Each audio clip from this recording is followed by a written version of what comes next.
Hello and welcome to My Dad Says Audio. If you've come here before, welcome back. If you're new here, welcome. Today we're going to be doing a video on rewiring tone arms, specifically Rega tone arms. Dad, what can you tell us about rewiring Rega tone arms? Right, maybe I should give a little bit of background to this. I've been rewiring tone arms since the early 1980s. I've probably rewired well over 50 tone arms. Most of those have been Regas, rb250, rb300s, most of them, but not all of them. Just a little chat I thought we'd have with this. It'll be a two-part video, so do keep an eye out for the part 2, which is coming. I thought I'd just show you as to the sort of stuff that I do. There's a few people out there that do this sort of thing, rewiring tone arms. I think I'm notable in as much as I don't pull apart the bearings to rewire it. I actually draw the wire through, which takes a bit of practice and little bit of skill to do. The internal wire that I use in this is Van & Hull MSS7. It's a 7-strand monofilament silver-plated copper with Teflon dielectric. You can see here I've got about 1/2 metre of it here. It's quite small, so a bit difficult for us to actually show you close up, because being as thin as it is, it's quite difficult. One of the notable features I'll say about this, it's a 36 AWG that determines the actual thickness of it. If you try and use a wire that's thicker than this, there's 2 grommets within the arm there that you've got to get it past. If it's larger than that, which the Cardus wire is, you can't get it past those grommets. Cardus stuff is just too thick. Got a number of other different wires as well. Got this one here, which is a silk covered litz. This one, I've got to be honest with you, I've never ever used. Most of the rewiring I've ever done is with the Van & Hull here. And also I've got a proprietary pure silver Teflon coated medical wire here, which I've yet to use. I haven't actually got around to using it, but this is the thinnest of all.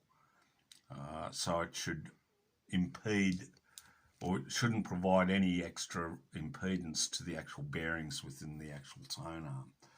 Got some wire here. This is Neotech.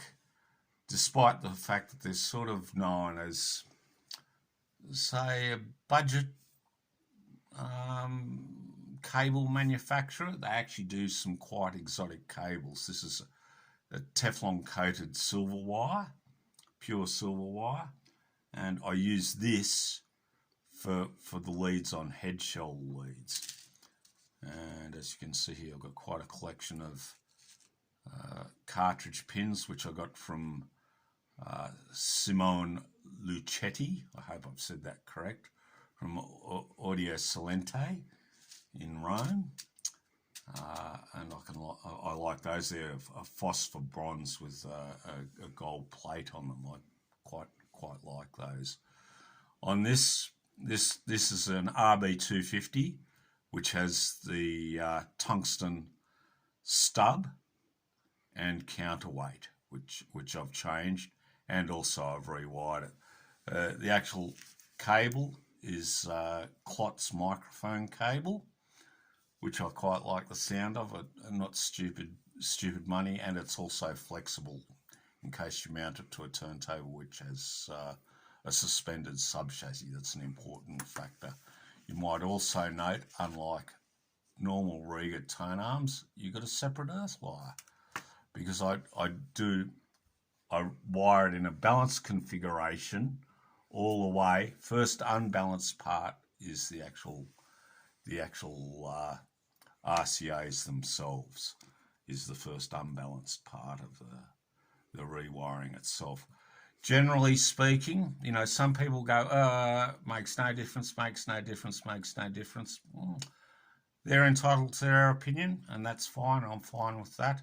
However, what I find generally is the standard Regas with the standard wiring tends to sound a bit grey, if you like. There's a little bit more sparkle to this, a little bit more detail, a bit more colour in the sound, if you like. I've never ever had anyone, and like I said earlier, I've done over 50 tone arms now. I've never ever had anyone come back and complain about it. So I'd sort of leave it at that. The other thing is I'll be doing a part 2 to this video, which will show you out there that are a little bit handy with a soldering iron, how you can gain, I would say, almost the same benefit as rewiring without rewiring a tone arm. A clever little upgrade that, as far as I can see, no one really has caught on to.